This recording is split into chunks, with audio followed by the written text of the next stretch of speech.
بسم اللہ الرحمن الرحیم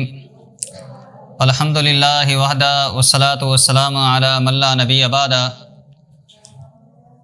اما بعد فإن أصدق الكلام كلام الله وخير الهدى هدى محمد صلی اللہ علیہ وسلم قال اللہ سبحانہ وتعالی فی القرآن المجید والفرقان الحمید بعد اعوذ باللہ من الشیطان الرجیم بسم اللہ الرحمن الرحیم وَقَضَىٰ رَبُّكَ أَلَّا تَعْبُدُوا إِلَّا إِيَّاهُ وَبِالْوَالِدَيْنِ إِحْسَانًا۔ والدین کی خدمت کرنا، ان کا احترام کرنا، اس کی فضیلت قرآن و حدیث کے اندر بہت زیادہ وارد ہوئی ہے۔ اللہ رب العزت نے جہاں قرآن پاک میں اپنے حق کا تذکرہ کیا ہے، وہاں والدین کا حق کا بھی تذکرہ کیا ہے۔ لقمان میں اللہ رب العزت نے فرمایا ان اشکر لی ولوالدیک، میرا اور اپنے ماں باپ کا شکر ادا کرو۔ اسی طرح اسراء میں اللہ رب العزت نے فرمایا وَقَضَىٰ رَبُّكَ أَلَّا تَعْبُدُوا إِلَّا إِيَّاهُ وَبِالْوَالِدَيْنِ إِحْسَانًا، تیرے رب نے فیصلہ کیا ہے کہ تو اللہ کے علاوہ کسی کو شریک نہ کر اور اپنے والدین کے ساتھ احسان کر۔ اسی طرح جامع ترمذی کے اندر حدیث ہے، آپ علیہ الصلاۃ والسلام نے فرمایا رضا اللہ فی رضا الوالدین وسخط اللہ فی سخط الوالدین، کہ اللہ کی رضامندی والدین کی رضامندی میں ہے اور اللہ کی ناراضگی والدین کی ناراضگی میں ہے۔ یعنی جو آدمی یہ چاہتا ہے کہ اللہ رب العزت اس سے راضی ہو، اسے چاہیے کہ اپنے والدین کی خدمت کرے،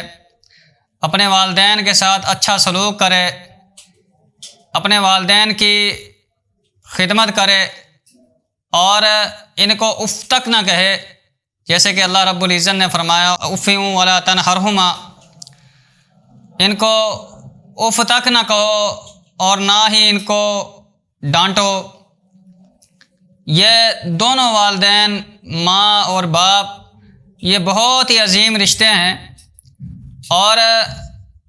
نبی علیہ الصلاۃ والسلام نے فرمایا کہ ان کی ناراضگی، ان کو دکھ پہنچانا اور ان کو تنگ کرنا، ان کو تکلیف پہنچانا، ان کی نافرمانی کرنا،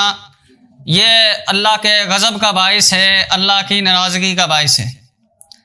اسی طرح صحیح مسلم کے اندر ایک حدیث ہے، رسول اکرم صلی اللہ علیہ وسلم نے 3 مرتبہ یہ بات فرمائی راغم انفن راغم انفن راغم انفن، فرمایا کہ اس آدمی کی ناک خاک آلود ہو جائے، اس آدمی کی ناک خاک آلود ہو جائے، اس آدمی کی ناک خاک آلود ہو جائے جو دونوں کو بڑھاپے میں پاتا ہے یا دونوں میں سے کسی ایک کو بڑھاپے میں پاتا ہے، ان کی خدمت نہ کر کے جنت حاصل نہ کر سکا۔ تو نبی علیہ الصلاۃ والسلام نے ایسے آدمی کے بارے میں بد دعا کی ہے۔ اور اسی طرح ایک اور حدیث میں آتا ہے، ایک صحابی نے رسول اکرم صلی اللہ علیہ وسلم سے پوچھا اے اللہ کے رسول صلی اللہ علیہ وسلم ای الاعمال احب الی اللہ، اللہ کے ہاں سب سے پسندیدہ، سب سے محبوب ترین اعمال کون سے ہیں؟ تو آپ علیہ الصلاۃ والسلام نے یہ فرمایا الصلاۃ علی وقتہا، نماز کو اس کے وقت پر ادا کرنا۔ ثم ایون، پھر اس نے سوال کیا یا رسول اللہ صلی اللہ علیہ وسلم پھر کون سے اعمال محبوب ہیں؟ تو آپ علیہ الصلاۃ والسلام نے فرمایا بر الوالدین، والدین کے ساتھ اچھا سلوک کرنا، والدین کے ساتھ نیکی کرنا، والدین کی خدمت کرنا، یہ سب سے زیادہ اللہ کو محبوب ترین عمل ہیں۔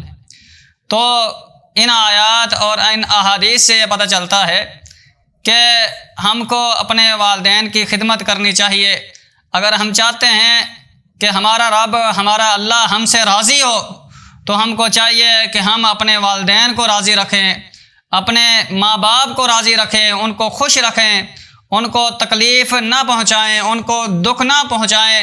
ان کی خدمت کریں، ان کے لیے دعائیں کریں۔ اگر وہ فوت ہو گئے، اس دنیا سے رخصت ہو گئے، تو ان کے لیے دعائیں کریں۔ تو جو آدمی یہ عمل کرتا ہے گویا کہ وہ اللہ کا محبوب بندہ ہے، اور جو یہ عمل نہیں کرتا، اپنے والدین کو تنگ کرتا ہے، ان کو تکلیف پہنچاتا ہے دنیا کے اندر، اور ان کو دکھ دیتا ہے، ان کی نافرمانی کرتا ہے، گویا کہ وہ آدمی اللہ کے غضب کا باعث ہے، اللہ کی ناراضگی کا باعث ہے۔ تو ہم کو چاہیے کہ ہم اپنے والدین کی خدمت کریں، ان کے ساتھ اچھا برتاؤ کریں، اور حتی الامکان ان کے لیے دعائیں کریں۔ اللہ سے دعا ہے اللہ رب العزت ان باتوں کے اوپر عمل کرنے کی توفیق عطا فرمائے، اللہ خاتمہ بالایمان فرمائے، زندگی شان والی دے، موت ایمان والی دے۔ اقول قولی ھذا واستغفر اللہ الذی ولکم ولسائر المسلمین، والسلام علیکم ورحمۃ اللہ وبرکاتہ۔